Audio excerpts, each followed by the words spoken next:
नमस्कार दोस्तों, आज इस वीडियो में हम बात करने वाले हैं रिलायंस इंडस्ट्रीज़ के Q3 के रिजल्ट्स के बारे में। आज रिलायंस इंडस्ट्रीज़ ने अपने Q3 के रिजल्ट्स को अनाउंस कर दिया, तो चलिए देखते हैं इस बार कंपनी ने कैसा प्रदर्शन किया है। रिजल्ट्स देखने से पहले मैं आपको ये क्लियर कर देता हूँ कि जो भी फिगर्स दी गई हैं वो सभी रुपीज़ इन करोड़्स में दी गई हैं। तो सबसे पहले देख लेते हैं कंपनी की टोटल इनकम।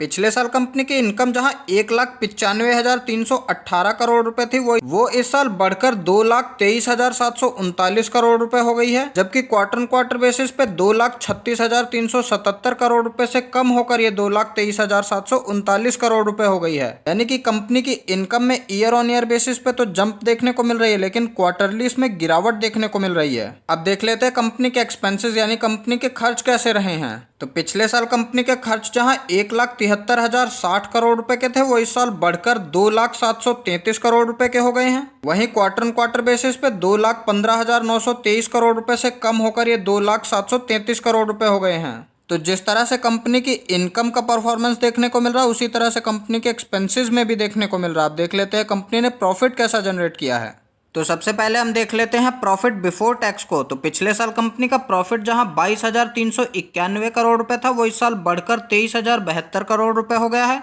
जबकि क्वार्टर बेसिस पे 20,379 करोड़ रुपए से बढ़कर ये 23,072 करोड़ रुपए हो गया है। तो कंपनी के प्रॉफिट में ईयरली और क्वार्टरली दोनों में ही जंप देखने को मिल रही है। अब क्योंकि लास्ट ईयर हमें एक एक्सेप्शनल आइटम देखने को मिला था जिसकी वजह से इस साल के प्रॉफिट डाउन हो गए होंगे, इसीलिए हम प्रॉफिट बिफोर टैक्स को कंसीडर कर रहे हैं। इसके बाद कंपनी को देने होते हैं कई तरह के टैक्सेस, और टैक्सेस देने के बाद कंपनी को जो प्रॉफिट हुआ है वो है 17,806 करोड़ रुपए का, जो कि पिछले साल था 20,539 करोड़ रुपए का। वहीं क्वार्टर बेसिस पे 15,512 करोड़ रुपए से बढ़कर ये 17,806 करोड़ रुपए हो गया है।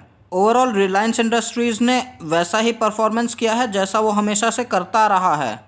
अब देख लेते हैं कंपनी का ईपीएस यानी अर्निंग पर शेयर। तो पिछले साल कंपनी का ईपीएस जहां 28.08 था वो इस साल कम होकर 23.34 हो गया है, जबकि क्वार्टर बेसिस पे 20.18 से बढ़कर ये 23.38 हो गया है। रिलायंस इंडस्ट्रीज में मेनली 5 बिजनेसेस पर फोकस रहता है, तो देख लेते हैं सेगमेंट वाइज उनकी परफॉर्मेंस कैसी रही है। तो अगर हम बात करते हैं O2C बिजनेस की, तो इसमें हमें ईयर ऑन ईयर बेसिस पे जंप देखने को मिल रही है, वहीं क्वार्टर बेसिस पे गिरावट देखने को मिल रही है। इसके अलावा इनका ऑयल एंड गैस का बिजनेस है जिसमें हमें क्वार्टर और ईयरली दोनों में ही जंप देखने को मिल रही है। अब इनका जो सबसे ज़्यादा फोकस रहता है रिटेल और डिजिटल सर्विसेज पे।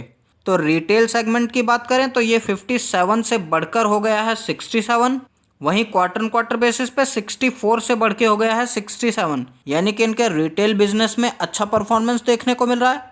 अब देख लेते हैं इनका डिजिटल सर्विसेज का बिजनेस, जो कि ईयर ऑन ईयर बेसिस पे 25 से बढ़कर ये 30 हो गया है, वहीं क्वार्टर बेसिस पे भी 29 से बढ़कर ये 30 हो गया है। तो डिजिटल सर्विसेज यानी जियो का बिजनेस भी अच्छा देखने को मिल रहा है। इसके अलावा फाइनेंशियल सर्विसेज में हमें थोड़ी गिरावट देखने को मिल रही है, और अदर सेगमेंट ने भी अच्छा परफॉर्म किया है। ओवरऑल हम ये कह सकते हैं कि रिलायंस इंडस्ट्रीज ने अच्छे रिजल्ट्स पेश किए हैं, क्योंकि ये रिजल्ट्स मार्केट क्लोज हो जाने के बाद आए हैं। तो मंडे को देखना होगा कि मार्केट को इसके नतीजे कैसे लगे। वैसे ये एक ब्लू चिप कंपनी है और निफ्टी 50 में इसका वेटेज सबसे ज़्यादा है, तो अगर मार्केट ने इसके नतीजों पर नेगेटिव रिएक्ट किया तो ये पूरे निफ्टी की डायरेक्शन चेंज कर सकता है। बेसिकली रिलायंस इंडस्ट्रीज में उन निवेशकों को इन्वेस्टमेंट करना चाहिए जिन्हें सेफ्टी के साथ साथ रिटर्न्स चाहिए होते हैं। तो ये हमने देखा रिलायंस इंडस्ट्रीज के Q3 के रिजल्ट्स को। उम्मीद करता हूँ वीडियो आपको अच्छा लगा होगा। वीडियो अच्छा लगा तो इस वीडियो को लाइक कीजिए, शेयर कीजिए अपने दोस्तों को, और चैनल को सब्सक्राइब कर लीजिए।